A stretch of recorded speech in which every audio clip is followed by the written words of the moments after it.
Hey guys, so today we're going to do another review. This one is something that we used to use, don't use anymore. Obviously with a family of four it's a bit hard to use. We're going to be looking at our XTM double swag. So here we have our double swag that we used to use. So it is an XTM double swag. Originally purchased back in 2019. So 3 years ago I purchased this. Look, for the value for money, I only paid $240 for this from BCF. It was great value for money given what's out there on the market. So down here we have the D hoops, so one on each end with a spreader bar in the middle. So we open up the canvas.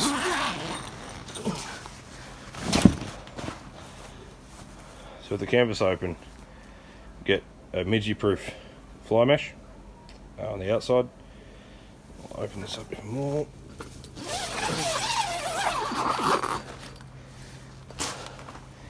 So that fly mesh opens right up. So on the inside, I'll put the dimensions in here.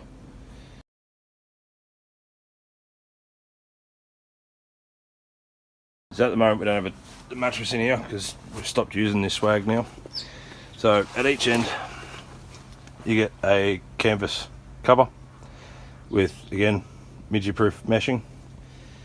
So this is the head end for me, with the foot end at the other end. So with the foot end I usually pegged it out to allow ventilation through the night.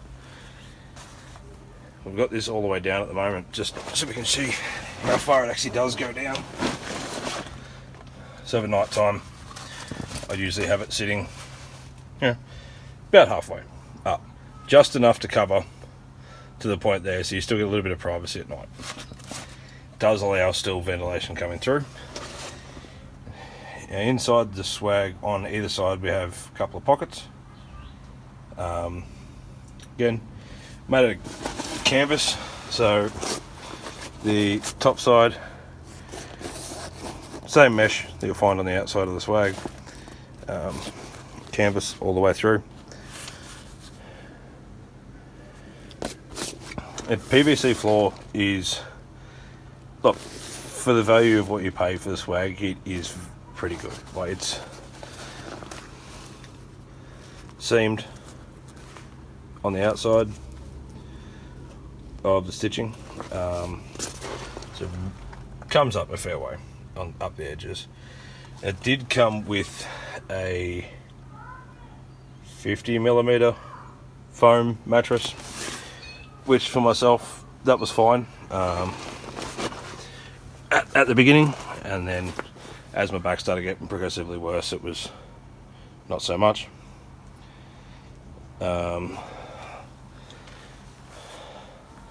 The only downside that I have found, and this is part of the reason why I got rid of it, why I stopped using it, little holes started appearing. And look, that could be from me putting it away wet, not letting it dry out properly. Then we started getting a few more up under here. It didn't affect the water resistance of the swag. One downside that I did have to the swag, as we take that back over, is spreader bar in the center. So it's a bolt spreader bar. It's not like a latch that you usually see. And I'm not quite sure if you can pick it up on the camera, but you'll see the screw itself, when it clamps down on the inside, will actually create these little divots. And that goes all the way around, which is mainly on the inside here. That's not too taut, but I mean, it is a minus for this swag. So look, for value for money, like $240 that I paid for it when I first purchased it 3 years ago, it was great value. And would I buy it again? Absolutely, I would. Obviously now they've brought out the swag bags that you can buy, but it's an additional cost that you don't just get with the swag. If they market it at $300 with a swag bag, I could happily spend that money again. But again, I don't go out in the swag that much anymore. Just with our family situation, we don't get a chance for me to go out solo camping as much as what I would, and if I did, it's not enough to warrant buying another swag at this stage. I've got one that I've been holding on to, been testing out. It's around the same price range. It's not something I'm going to put out a review on, as a number of people have already done it.